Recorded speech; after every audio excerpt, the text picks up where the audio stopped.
Selamat pagi saudara, kami kembali menjumpai Anda melalui Klik Indonesia Pagi TVRI. Hari ini Sabtu 16 November 2024, saya Brigita Kue. Dan saya Ferry Prihadi, saudara. Selama 60 menit ke depan, tim redaksi sudah menyiapkan sejumlah informasi hanya untuk Anda. Dan kami awali Klik Indonesia Pagi dengan cuplikan laporan utama.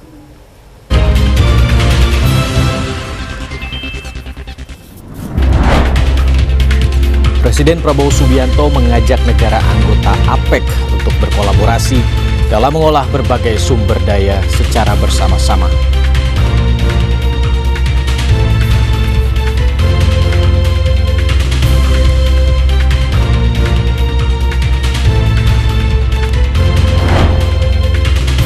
Markas Besar TNI melepas 240 prajurit TNI dari 3 matra Satgas Kompizeni Kontingen Garuda untuk bertugas menjalankan misi perdamaian di Republik Afrika Tengah.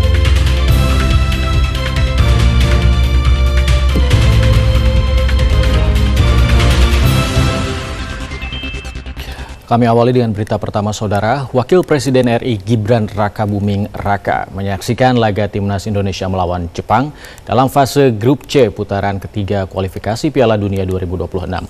Namun Wapres harus merasakan kekecewaan karena Timnas Indonesia takluk saat melawan Jepang dengan skor 4-0. Wakil Presiden RI Gibran Rakabuming Raka tidak dapat menyembunyikan ekspresi kecewa saat menyaksikan langsung kekalahan Timnas Indonesia saat melawan Timnas Jepang. Timnas Indonesia harus mengakui keunggulan Timnas Jepang dalam fase Grup C putaran ketiga kualifikasi Piala Dunia 2026 zona Asia dengan skor akhir 0-4. Wapres Gibran yang duduk di samping Ketua Umum PSSI Erick Thohir terlihat lesu dengan kekalahan Timnas Indonesia. Sebelumnya Wakil Presiden Gibran Rakabuming Raka memiliki harapan besar agar Timnas Indonesia dapat menahan imbang Timnas Jepang dalam pertandingan kualifikasi ketiga Piala Dunia. Namun Indonesia harus menelan kekalahan telak di bawah Timnas yang dijuluki Samurai Biru. Namun sebelumnya pelatih tim nasional Indonesia Sintayong meminta pemain asuhannya menampilkan permainan yang tidak akan disesali saat menjamu Jepang di pertandingan putaran ketiga kualifikasi Piala Dunia 2026 zona Asia pada hari Jumat malam. Hal ini dikarenakan dengan perbedaan peringkat FIFA yang jauh antara Jepang dan Indonesia. Pelatih Sintayong meminta hal itu tidak menjadi tambahan beban bagi skuad Garuda. Ya, saudara, tim nasional sepak bola Indonesia yang berada di dasar klasemen Grup C kualifikasi Piala Dunia 2026 usai kalah dari Jepang. Pelatih timnas Indonesia Sintayong menyebut hasil imbang Australia kontra Arab Saudi bagus untuk Indonesia. Gembira hasil laga Australia melawan Arab Saudi di Grup C babak ketiga kualifikasi. Beralih ke informasi lain, saudara. Dampak erupsi Gunung Lewotobi laki-laki di Flores Timur, Nusa Tenggara Timur, ratusan penerbangan di Bandara Soekarno-Hatta, Tangerang, Banten tujuan Bali dan Lombok masih ditutup. Pengelola Bandara Soekarno-Hatta bekerja sama dengan pihak maskapai berusaha untuk mengakomodir para penumpang yang gagal terbang.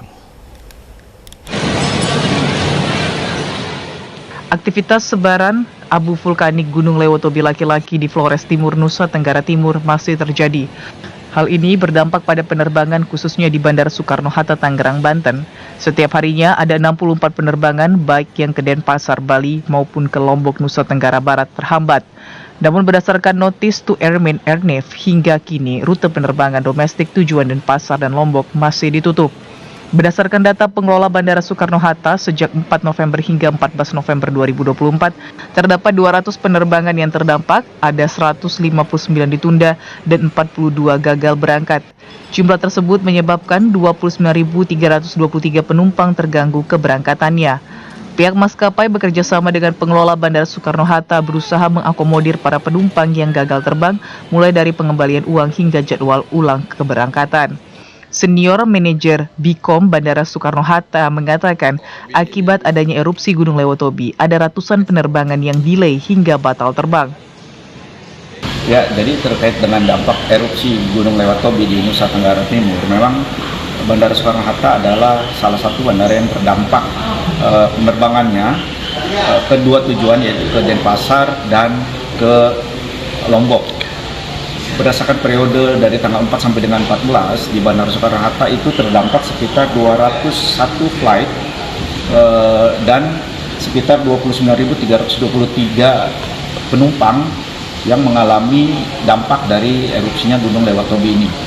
Untuk delay itu sebanyak 159 flight dan untuk cancel pesawat ini adalah 42 flight. Nah, ini seperti yang ketahui. Hingga saat ini suasana Bandara Soekarno-Hatta masih dipadati penumpang. Namun untuk tujuan Bali dan Lombok masih ditutup.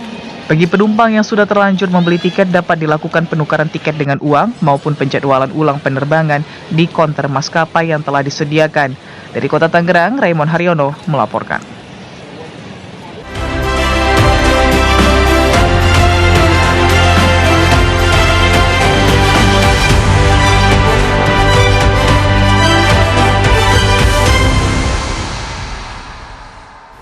Ya, saudara, para pemimpin ekonomi APEC hari ini melalui pertemuan di sesi dialog informal di Lima, Peru. Lantas bagaimana jalannya sesi informal dialog para pemimpin APEC dan apa saja kegiatan Presiden Prabowo Subianto pada hari ini? Kami telah terhubung bersama dengan reporter Arif Darmawan dan juga juru kamera Ruli Azworo. Arif, silakan dengan laporan Anda.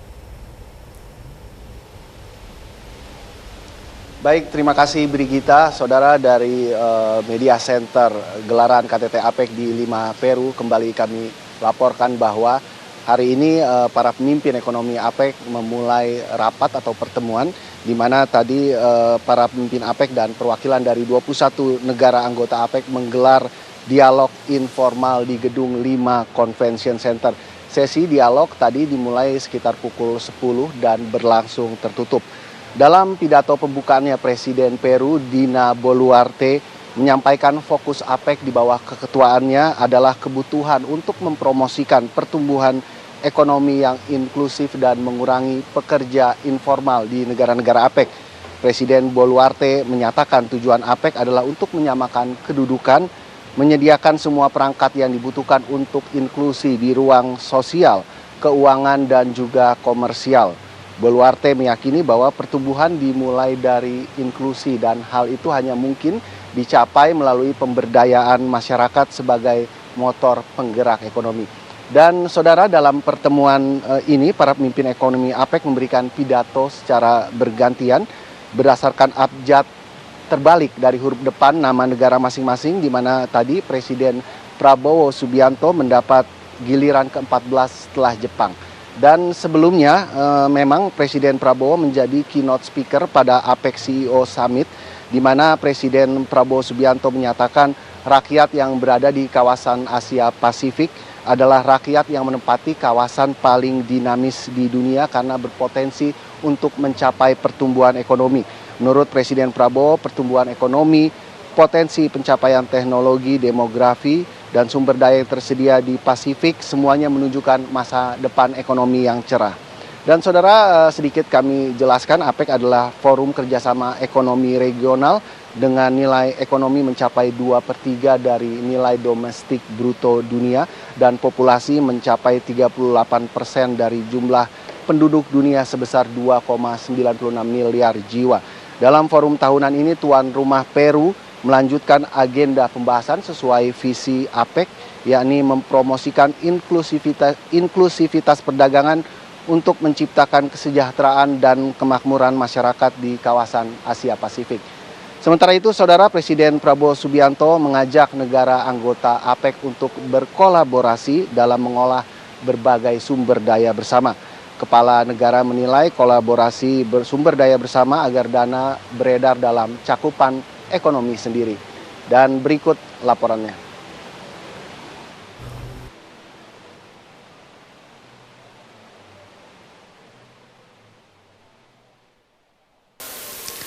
Saat menyampaikan pidato kunci di forum APEC CEO Summit di Grand Theater Nasional Lima, Peru, Presiden Prabowo Subianto menyatakan negara-negara di dunia saat ini menghadapi tantangan signifikan.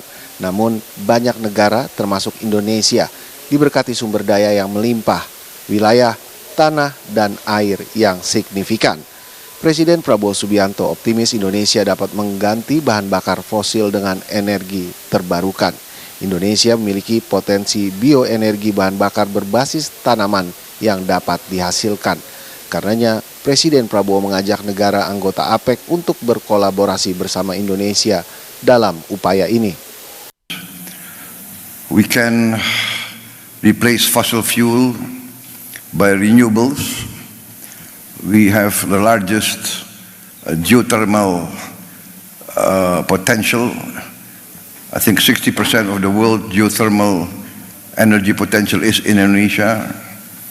We have a potential, of course, solar energy, but our main strength will come from bioenergy, from the plant-based fuel that we can produce. Selain itu, Indonesia juga menjajaki peluang berkolaborasi dengan Peru sebagai salah satu negara anggota APEC. Menurut Kepala Negara, Peru memiliki sumber daya yang saling melengkapi untuk masa depan. Selatan. Iya. Ya saudara, selain menghadiri dialog informal leaders, tadi Presiden Prabowo Subianto juga menggelar sejumlah pertemuan bilateral, di mana pada pagi hari tadi Presiden Prabowo menggelar pertemuan bilateral dengan Perdana Menteri Kanada. Kemudian pada siang harinya Presiden Prabowo bertemu dengan Presiden Vietnam Luong Zong. Dan pada malam hari nanti sekitar pukul 19 Presiden Prabowo Subianto akan mengikuti gala dinner bersama para pemimpin ekonomi APEC di Government Palace. Demikian sementara yang dapat kami laporkan dari Lima Peru kembali ke Jakarta. Brigita. Baik, laporan terkini dari Lima Peru, Arif Darmawan, terima kasih. Selamat bertugas kembali.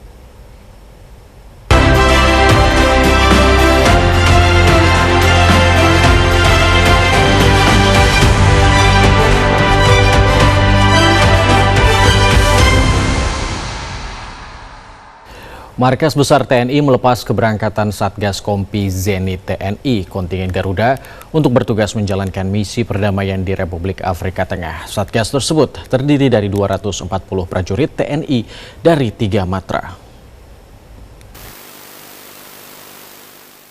240 prajurit TNI dari matra darat, laut, dan udara yang tergabung dalam Satgas Kompi Zenit TNI kontingen Garuda 37 MINUSCA akan menjalankan misi perdamaian bersama pasukan perdamaian PBB di Republik Afrika Tengah.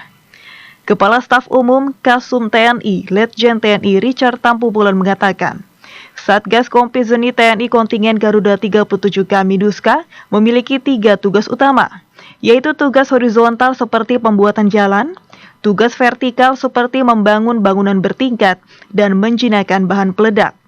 Hal itu disampaikan Kasum TNI Letjen TNI Richard Tampu Bolon usai melepas keberangkatan Satgas Kompi Zenit TNI kontingen Garuda atau Konga MINUSCA di lapangan Prima Mabes TNI Cilangkap Jumat 15 November 2024. Mereka akan bergabung dalam kontingen Garuda ke-37K yang bertugas bersama-sama satgas-satgas negara lainnya untuk mewujudkan, memelihara perdamaian di kawasan Afrika Tengah. Jumlah pasukan yang kita berangkatkan ada 240 orang, main bodinya dari batalion Zeni 14, kemudian ada unsur-unsur lainnya juga dari TNI Angkatan Laut, TNI Angkatan Darat, termasuk juga ada staffing dari Mabes TNI. Kasum TNI Letjen TNI Richard Tampu Bolon mengatakan, Satgas Kompi Zenit TNI kontingen Garuda 37K MINUSCA dijadwalkan berangkat dari Jakarta ke Republik Afrika Tengah pada 19 November 2024. Kita ke informasi lain, Saudara Polda Metro Jaya kembali menangkap satu tersangka berinisial HE yang berperan sebagai bandar judi online atau pemilik website judi online. Kasus tersebut melibatkan oknum pegawai Kementerian Komunikasi dan Digital. Kabid Humas Polda Metro Jaya Kombes Pol Ade Arisam Indradi mengatakan tersangka HE berperan sebagai agen untuk mencari web judi online agar tidak diblokir oleh Komdigi melalui tersangka MN. HE menyetorkan uang senilai 24 juta rupiah per satu web judi online. Selain menangkap HE, penyidik juga turut menetapkan 6 orang ke dalam daftar pencarian orang, yakni A, HF, J, BS, BK, dan B. Lantaran diduga terlibat dalam kasus ini. Penyidik telah berhasil menangkap salah satu DPO, inisialnya HE, ya, di salah satu hotel di Jakarta Selatan. Berdasarkan hasil pemeriksaan, tersangka HE ini mengaku sebagai bandar atau pemilik dari salah satu web. Sebelum menangkap HE, Subdit Jatanras Direktorat Reserse Kriminal Umum Polda Metro Jaya telah menetapkan 18 orang tersangka, 10 diantaranya merupakan pegawai Kementerian Komunikasi dan Digital, sementara 8 orang lainnya merupakan masyarakat sipil. Saudara, Kejaksaan Agung Republik Indonesia menyatakan penyidikan kasus korupsi impor gula yang menyeret Menteri Perdagangan periode 2015 hingga 2016, Thomas Trikasih Lembong, masih terus dikembangkan. Kejagung tidak menutup kemungkinan akan melakukan pemeriksaan terhadap ex-Menteri Perdagangan lainnya jika ditemukan alat bukti yang cukup. Kepala Pusat Penerangan Hukum Kejaksaan Agung Republik Indonesia Harli Siregar menyatakan penyidikan kasus impor gula yang menyeret ex-Menteri Perdagangan Thomas Trikasih Lembong alias Tom Lembong masih terus dikembangkan. Ia pun tidak menutup kemungkinan akan mendalami keterlibatan Menteri Perdagangan lainnya jika ditemukan alat bukti yang memadai dan mengarahkan ke pejabat-pejabat sebelum dan sesudah Tom Lembong. Meski begitu, Harli menegaskan bahwa penyidik Kejaksaan Agung masih fokus dalam proses penyidikan dugaan korupsi impor gula untuk periode 2015 hingga 2016 yang menjerat Tom Lembong. Kejaksaan Agung juga meminta semua pihak menunggu perkembangan penyidikan yang sedang dilakukan untuk mengetahui ada atau tidaknya keterlibatan pihak-pihak lainnya dalam perkembangan kasus tersebut. Ex-Menteri Perdagangan Tom Lembong ditetapkan sebagai tersangka dalam kasus dugaan korupsi terkait impor gula pada tahun 2015 hingga 2016. Kejaksaan Agung Republik Indonesia menilai bahwa Tom Lembong bersalah karena mengizinkan impor gula saat stok gula dalam negeri sedang surplus. Penyidik Kejaksaan Agung Republik Indonesia mendalami peran Edward Tanur yang merupakan ayah dari terpidana kasus pembunuhan dan penganiayaan Ronald Tanur dalam kasus suap 3 hakim Pengadilan Negeri Surabaya. Kejaksaan Agung Republik Indonesia telah memindahkan penahanan Ibu Ronald Tanur, Meriska Wijaya, dari Surabaya ke Jakarta. Pemindahan itu guna memudahkan Kejaksaan Agung mendalami persekongkolan yang diduga dilakukan Meriska Wijaya dengan pengacaranya Lisa Rahmat untuk menyuap 3 hakim PN Surabaya.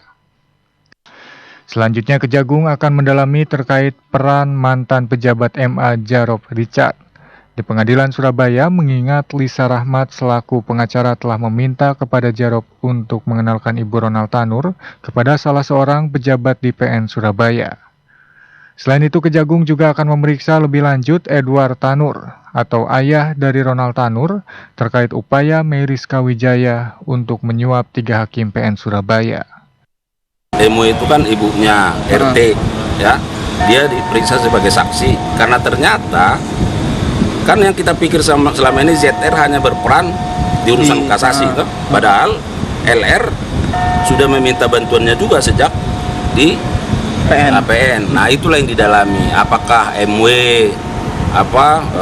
mengetahui, ya, terkait dengan peran ZR ini seperti apa? Karena LR meminta kepada ZR supaya diperkenalkan dengan pejabat di PN Surabaya. Nah, MW tahu nggak? Karena yang punya kepentingan di sini kan MW terkait soal RT dan anaknya itu, ya. Kejaksaan Agung Republik Indonesia akan menelusuri sosok R yang disebut sebagai petinggi di PN Surabaya. R diduga menentukan hakim dalam proses persidangan Ronald Tanur. Satuan Reserse Kriminal Satreskrim Polres Tarakan, Kalimantan Utara menggagalkan upaya pengiriman pekerja migran ilegal melalui jalur pelabuhan Tarakan. Dalam kasus ini, selain menyelamatkan 4 orang pekerja migran, polisi juga menangkap 2 orang terduga pelaku tindak pidana perdagangan orang atau TPPO. Satreskrim Polres Tarakan berhasil gagalkan pengiriman pekerja migran Indonesia ilegal ke Malaysia di Pelabuhan Malundung.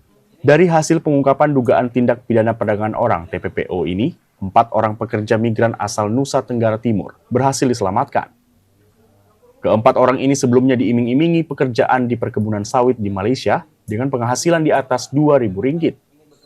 Kasat Reskrim Polres Tarakan AKP Randia Saktika Putra mengungkapkan, kasus ini terbongkar setelah mendapat laporan masyarakat. Pekerja migran ilegal ini awalnya diberangkatkan dari Kupang dengan menggunakan jalur laut, kemudian bersandar di Pelabuhan Malundung, Tarakan. Selain para pekerja migran, Satreskrim Polres Tarakan juga menangkap 2 orang diduga pelaku yang terlibat TPPO berinisial H serta SN. Diduga akan bekerja sebagai pekerja migran ilegal yang akan berangkat ke Malaysia. Saat di Pelabuhan Malundung kami identifikasi, terus kami amankan sekitar 4 orang. Bukan wawancara, kami lakukan interogasi terhadap para korban tersebut dan mereka mengakui bahwa mereka direkrut untuk dipekerjakan di Malaysia. Petugas masih mengusut dan terus mengembangkan kasus ini. Sementara 2 pelaku dikenakan pasal 10 Jungto pasal 4 Undang-Undang RI nomor 21 tahun 2017 tentang pemberantasan TPPO. Siti Hardiani dari Tarakan melaporkan. Ketua Fraksi PKS Jazuli Juwaini didampingi anggota Komisi 5 DPR Yanuar Arif Wibowo mengunjungi keluarga Rouf, seorang supir truk yang terlibat dalam kecelakaan remblong di Tol Cipularang, kilometer 92 pada Jumat siang. Keluarga Rouf tinggal di Kampung Seat Enclek, Desa Seat Jaya, Kecamatan Petir, Kabupaten Serang, Banten, yang merupakan daerah pemilihan Jazuli Juwaini. Kedatangan Jazuli untuk menemui keluarga Rouf adalah bentuk tanggung jawabnya sebagai wakil rakyat di dapilnya, sekaligus memberikan dukungan moral dan bantuan ekonomi bagi keluarga yang sedang mengalami kesulitan. Rouf adalah tulang punggung keluarga. Selain membiayai istri dan anak-anaknya, Rouf juga merawat kakaknya yang sakit lumpuh serta 3 saudaranya. Kondisi ini membuat keluarga Rouf mendapat simpati luas dari berbagai kalangan. Untuk kondisi rumah, Jazuli berencana mengajukan program bedah rumah tidak layak huni bagi rumah Rouf dan warga sekitarnya. Anggota DPR Dapil Banten ini juga berpesan agar keluarga Rouf tabah dan ikhlas dalam menghadapi musibah. Jazuli menegaskan proses hukum masih berjalan untuk mengungkap kasus ini secara terang benderang. Kita tentu tidak ada yang ingin ada kecelakaan, tapi kecelakaan ini sudah terjadi. Tentu kita semuanya harus menerima takdir. Kepada keluarga korban kita turut berduka, prihatin dan belasungkawa, dan mudah-mudahan bisa sabar menerima takdir ini. Kepada seluruh korban kecelakaan, Jazuli menyampaikan duka cita yang mendalam. Ia berdoa semoga para korban yang meninggal diterima amal ibadahnya di sisi Tuhan Yang Esa dan yang masih luka-luka segera diberi kesembuhan.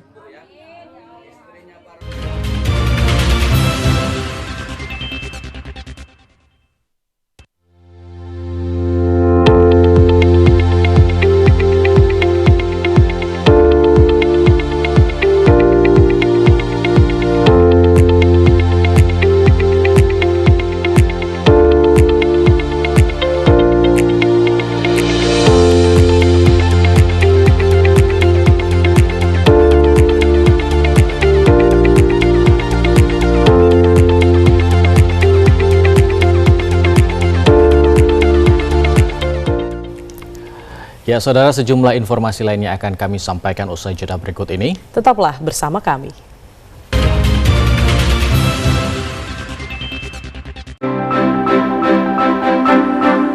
Para pemimpin ekonomi negara-negara Asia Pasifik kembali menghadiri pertemuan tahunan KTT APEC di Lima, Peru. Presiden Prabowo Subianto untuk pertama kalinya hadir di panggung KTT APEC, memperkuat peran Indonesia dalam memajukan sinergi ekonomi, inovasi digital, dan kerjasama untuk ekonomi hijau. Saksikan laporan khusus peran penting Indonesia di APEC Peru 2024 dalam segmen khusus KTT APEC 2024 dalam Buletin Klik Indonesia TVRI.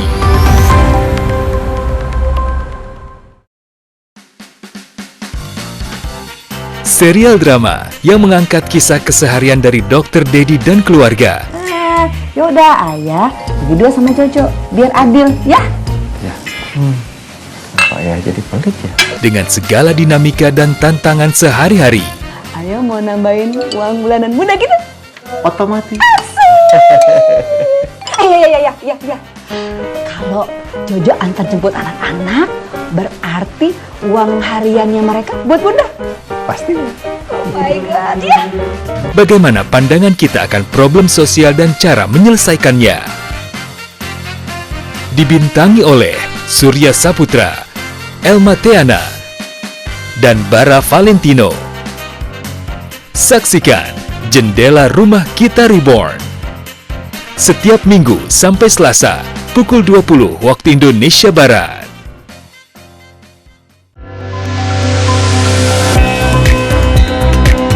Bentangan alam nan memukau, seni dan warisan budaya yang beragam.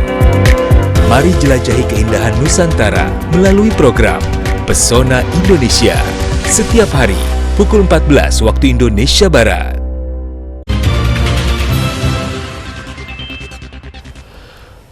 Selamat pagi saudara, terima kasih Anda masih bersama kami dalam Klik Indonesia Pagi TVRI.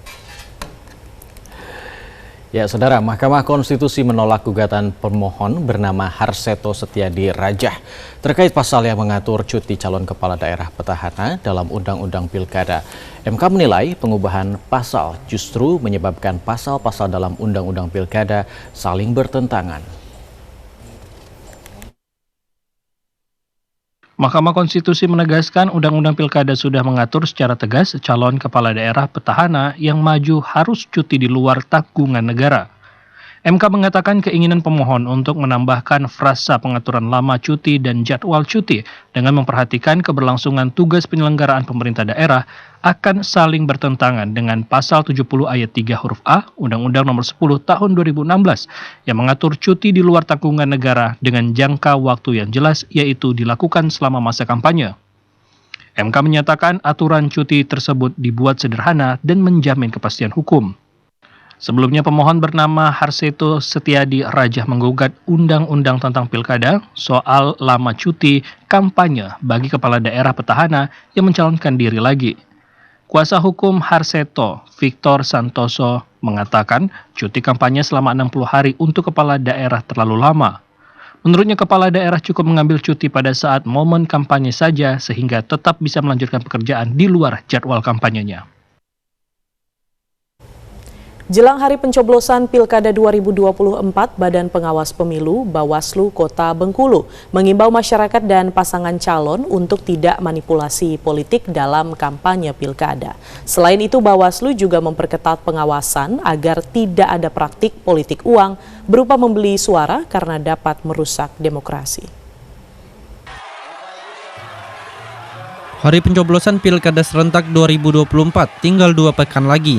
Badan Pengawas Pemilu Bawaslu Kota Bengkulu terus memperketat pengawasan terhadap potensi manipulasi politik yang dapat merusak proses demokrasi. Hal-hal manipulasi politik ini diantaranya berupa praktik membeli suara dan memberikan janji-janji yang tidak realistis. Ketua Bawaslu Kota Bengkulu Rahmat Hidayat mengatakan, pihaknya bersama Sentra Gakumdu juga membuka pelayanan pengaduan kepada masyarakat apabila menemukan pelanggaran-pelanggaran yang dilakukan pasangan calon atau tim kampanye, penyelenggara pemilu maupun oknum tertentu pada proses pilkada.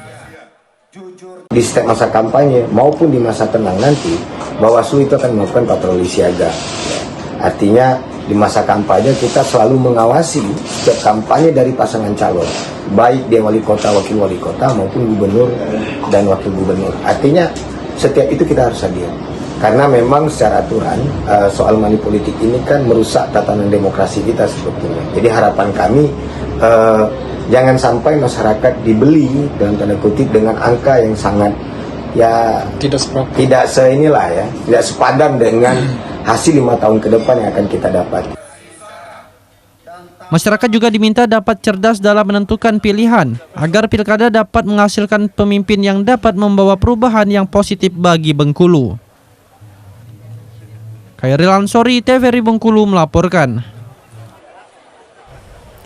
Calon Gubernur Jakarta Ridwan Kamil mengaku optimis elektabilitas meningkat usai didukung oleh Joko Widodo yang beredar di media sosial. Ridwan Kamil mengklaim pernyataan Jokowi adalah bentuk kejelasan dukungan kepadanya dalam Pilkada Jakarta 2024. Calon Gubernur Jakarta Ridwan Kamil mengaku optimis elektabilitas pasangan Ridwan Kamil Suswono akan naik pasca mendapat dukungan dari Presiden ke-7 Republik Indonesia Joko Widodo. Ridwan Kamil berharap dukungan Joko Widodo tersebut bisa menguatkan dukungan dari para pecinta dan pemilih Jokowi saat Pilpres lalu. Mantan Gubernur Jawa Barat itu mengajak agar para pemilih Jokowi turut memilihnya di Pilkada Jakarta 2024. Hal itu diungkapkan Ridwan Kamil usai berkunjung ke Wihara Dharma Bakti, Jakarta Barat pada Jumat 15 November 2024. Jadi ya mudah-mudahan menguatkan para pencoblos yang juga mencintai Pak Jokowi untuk mengikuti arah apa yang tadi disampaikan Pak Jokowi. Ya sangat optimis, sangat yakin karena apa? Setiap dukungan itu sangat dibutuhkan, apalagi dukungan dari sosok-sosok yang luar biasa, apalagi levelnya mantan gubernur dan mantan presiden pasti akan sangat luar biasa. Sebelumnya Presiden Republik Indonesia ke-7 Joko Widodo menyatakan mendukung calon gubernur Jakarta nomor urut 1 Ridwan Kamil dalam kontestasi Pilkada Jakarta 2024. Dukungan itu berdasarkan video yang beredar di media sosial. Calon Gubernur Jakarta Ridwan Kamil mengunjungi Wihara Dharma Bakti, Jakarta Barat.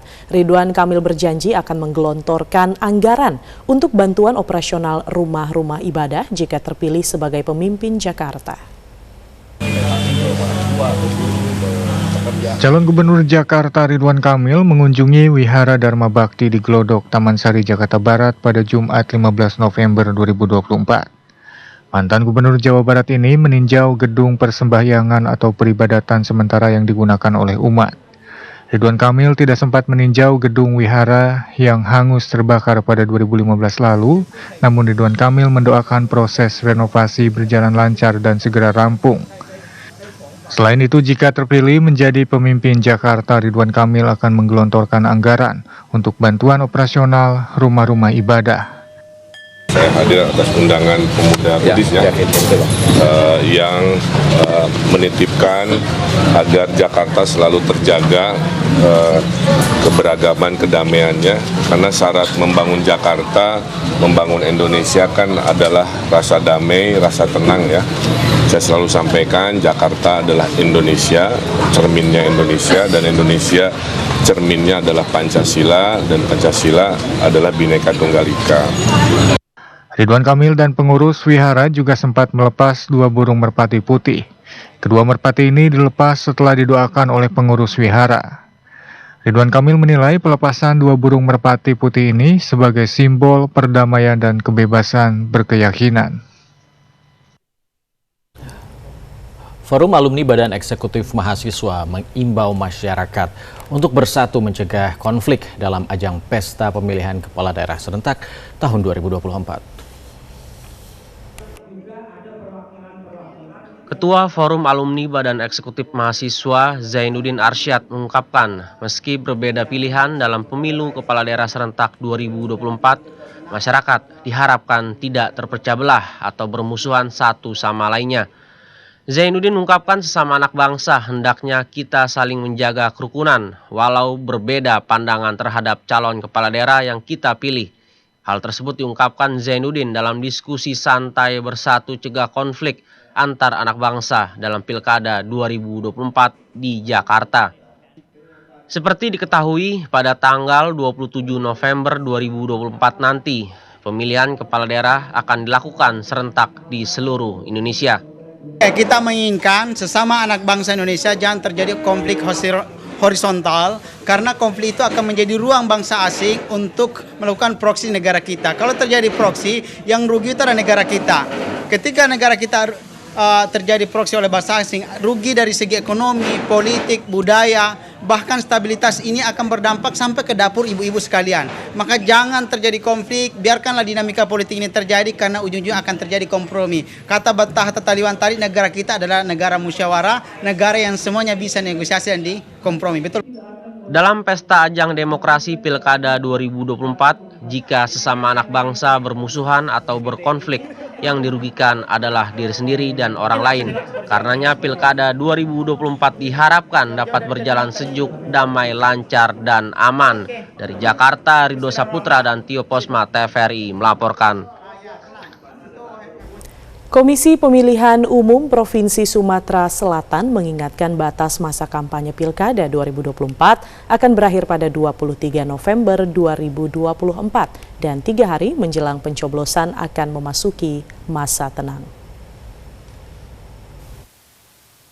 Berdasarkan Peraturan Komisi Pemilihan Umum PKPU Nomor 15 Tahun 2023, pelaksanaan kampanye pemilu dilakukan oleh pengurus partai politik, para calon, hingga organisasi penyelenggara.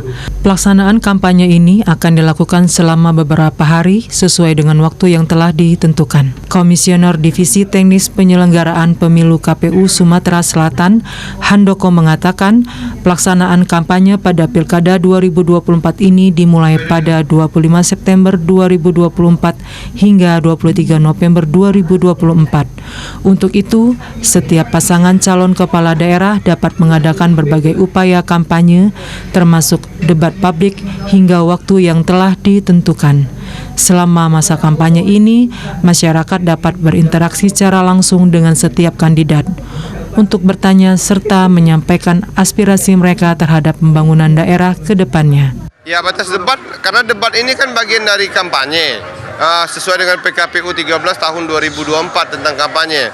Nah, debat ini harus dilaksanakan pada saat masa kampanye dan terakhir itu tanggal 23 November tahun 2024. Ya, himbauan kepada masyarakat, ya tanggal 27 November nanti jangan lupa datang ke TPS untuk memilih, jangan sampai golput. Karena tentu suaranya itu sangat berharga untuk keberlanjutan di daerahnya masing-masing. Di samping itu, KPU Sumsel juga mengimbau masyarakat untuk dapat menggunakan hak suara mereka pada Pilkada serentak yang akan berlangsung pada 27 November 2024 mendatang. Afifah Sari, Tim Liputan TVRI Sumsel melaporkan. Kementerian Perindustrian kembali menggelar ajang apresiasi bagi pelaku industri kecil dan menengah yang terus berinovasi dan berprestasi di tingkat nasional, yakni Gebiar IKMA 2024. Pada acara ini juga dipamerkan karya-karya terbaik IKM dari seluruh pelosok negeri. Industri kecil menengah atau IKM menjadi salah satu penopang pilar perekonomian nasional. Sebagai apresiasi atas hasil karya IKM yang inovatif, Direktorat Jenderal Industri Kecil Menengah dan Aneka Kementerian Perindustrian menggelar Gebiar IKMA 2024 di Jakarta. Acara tahunan ini dimulai sejak Selasa 12 November hingga 17 November 2024. Kementerian Perindustrian memberikan penghargaan kepada pemenang dari berbagai kategori seperti Indonesia Food Innovation, Indonesia Fashion and Craft Award, One Village One Product, OVOP, hingga Startup for Industry. Saya mengapresiasi dan ingin ini terus diselenggarakan, bukan kalau bisa lebih sering, bukan hanya sekali setahun, karena ini justru momen atau saat-saat yang ditunggu oleh teman-teman IKM yang seringkali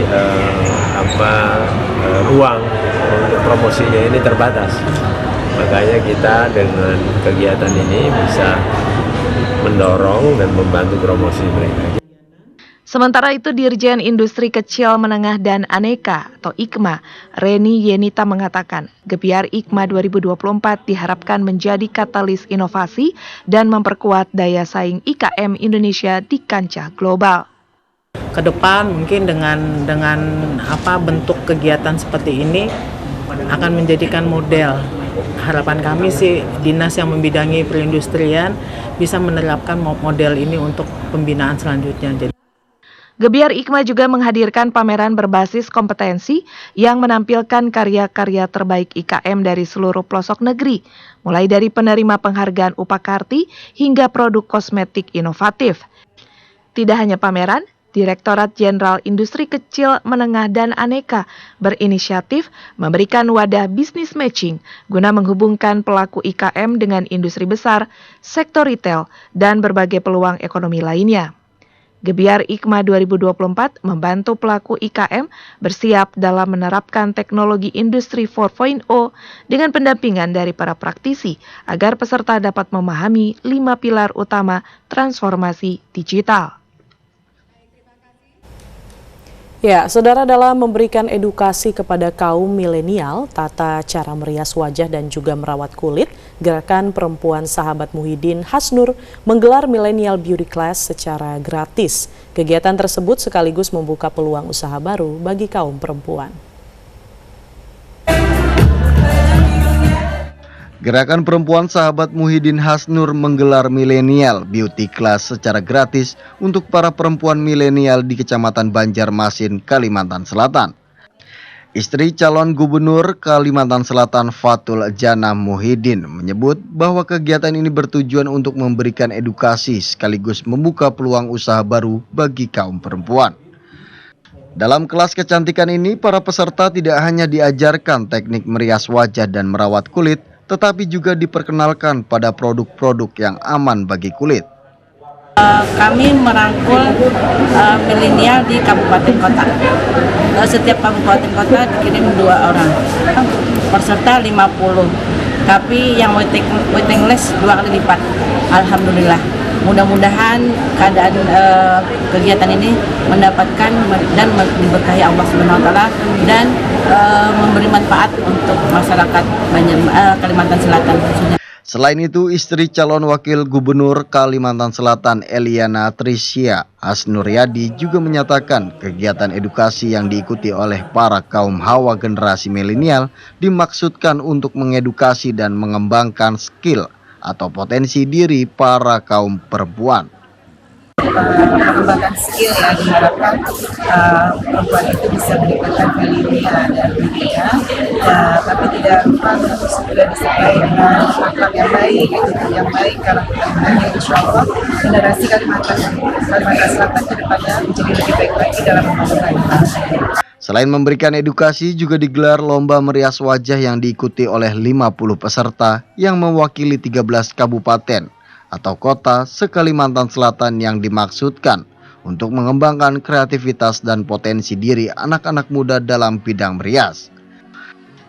Selain mendapatkan pengalaman merias gratis, peserta juga berkesempatan memenangkan door prize menarik dan hadiah dengan tata rias dan kostum sasirangan terbaik.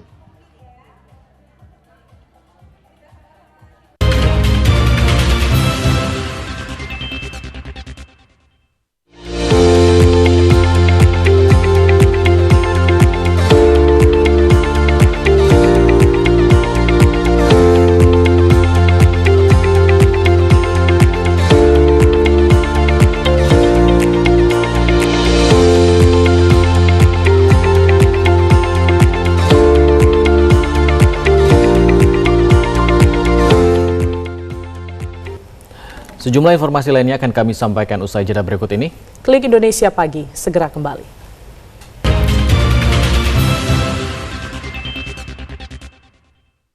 Jalannya licin juga ya Pak Kades.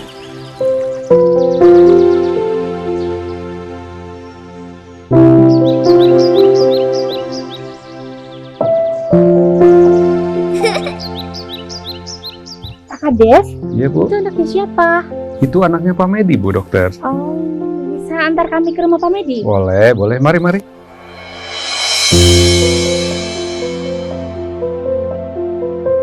Assalamualaikum. Waalaikumsalam. Silakan masuk. Terima kasih.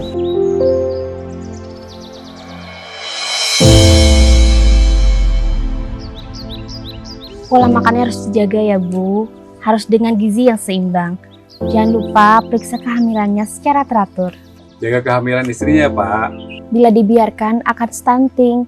Selain pada ibu hamil, stunting juga dapat dicegah pada anak berusia di bawah 2 tahun melalui berikan ASI eksklusif hingga bayi berusia 6 bulan, pantau terus tumbuh kembang anak dengan cara rutin setiap bulan dibawa ke posyandu, kemudian berikan makanan pendamping ASI yang bergizi dan kaya akan protein hewani pada anak berusia di atas 6 bulan. Jangan lupa, jaga terus perilaku bersih dan hidup sehat.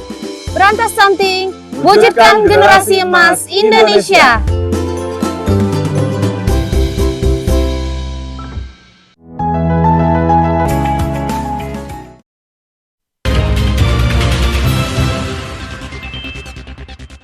Anda kembali menyaksikan Klik Indonesia Pagi TVRI, kita ke informasi selanjutnya.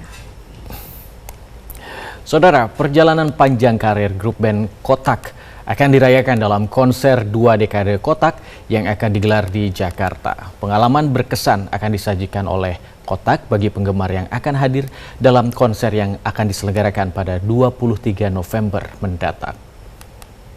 Pak, saya kan menemani MC ya. Saya di atas, maaf. Setelah menghiasi dunia musik tanah air selama 20 tahun, grup band Kotak akan menggelar konser tunggal bertajuk Konser 2 Dekade Kotak. Konser ini rencananya akan digelar di Basketball Hall Gelora Bung Karno, Senayan, Jakarta pada 23 November 2024.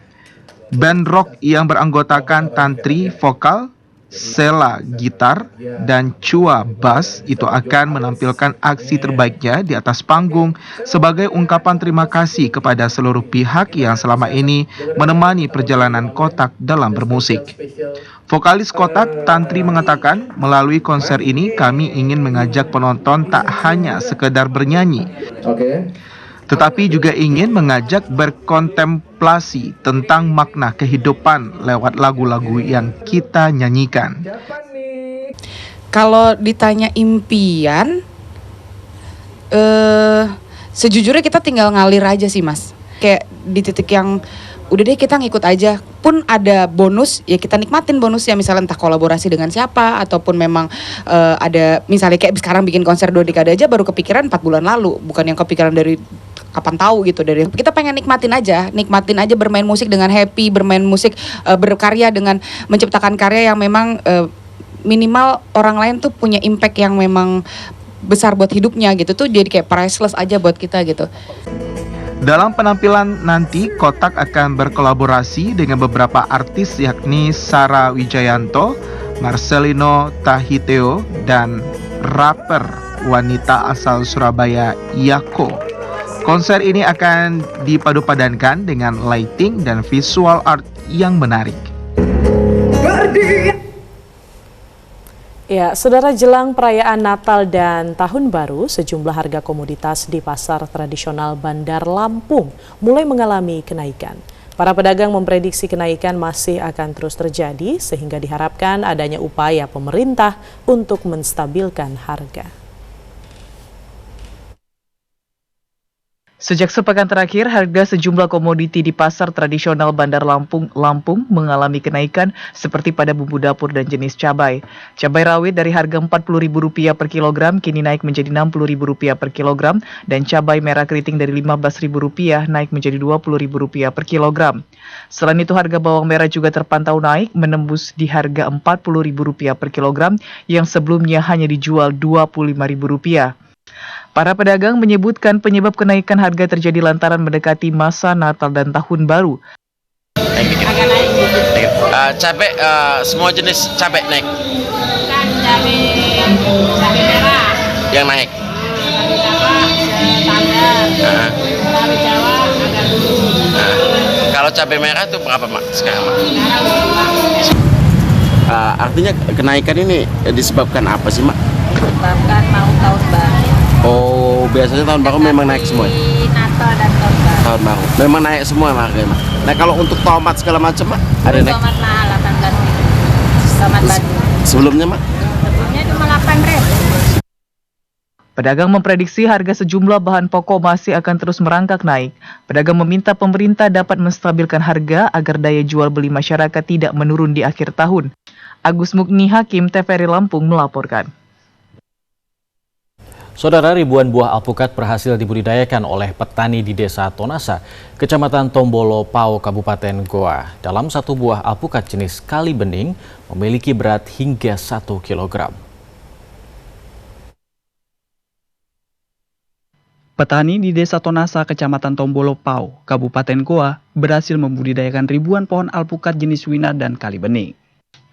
Buah alpukat ini dibudidayakan di atas lahan 6,8 hektar oleh petani setelah menunggu 3 tahun lamanya. Satu buah alpukat memiliki berat hingga 1 kilogram. Keberhasilan budidaya alpukat di desa ini berkat bimbingan dan penyuluhan sebuah yayasan swasta untuk memberdayakan petani lokal dengan melakukan pemupukan, pemangkasan, dan pengendalian hama penyakit tanaman alpukat. Menurut salah seorang petani setempat, jenis alpukat yang didapatkan dari sebuah yayasan tersebut memiliki buah lonjong, ukuran besar, warna daging kuning, dan rasanya yang manis. Sebelumnya Pak, kita kenal alpukat itu di sini hanya yang jenis lokal saja. Nanti setelah 2021 kita dapat bantuan dari yayasan Najikallah. Alhamdulillah kita sudah membudidayakan itu alpukat yang unggul jenis mentega. Jenis mentega Pak. Ada berapa banyak Pak pohon yang kita tanam? Khusus di kelompok itu lebih 1.000 pohon Pak. 1.000 pohon ya. Sementara itu, pemberi bibit alpukat, Erni Rahmi mengatakan, selain memberikan bibit alpukat varietas unggul, petani juga diberikan pembinaan, pendampingan untuk mengolah jenis alpukat berukuran jumbo tersebut. Ini kan program dimulai dari tahun 2021. Jadi kita memang akan membina atau pendampingan secara komprehensif, mulai dari pelatihan budidaya, terus pelatihan hingga pelatihan panen dan pasca panen. Ada pelatihan tambahannya atau keterampilan tambahan kita berikan kepada petani, yaitu pelatihan produksi benih alpukat mandiri. Harapan kami tentu saja untuk meningkatkan kapabilitas petani, meningkatkan produktivitas hasil panen, dan yang paling penting adalah meningkatkan pendapatan atau kesejahteraan petani. Berkat pendampingan ini, pohon alpukat milik petani dapat menghasilkan hingga 50 kg per pohonnya. Tidak hanya buahnya, para petani juga dapat menghasilkan benih unggul sebanyak 2.000 pohon dan sekitar 1.400 pohon diantaranya telah diperdagangkan.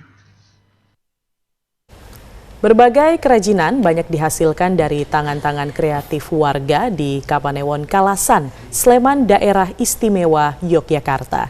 Dari sekian kerajinan itu, mereka memilih serat alam sebagai bahan utama pembuatannya.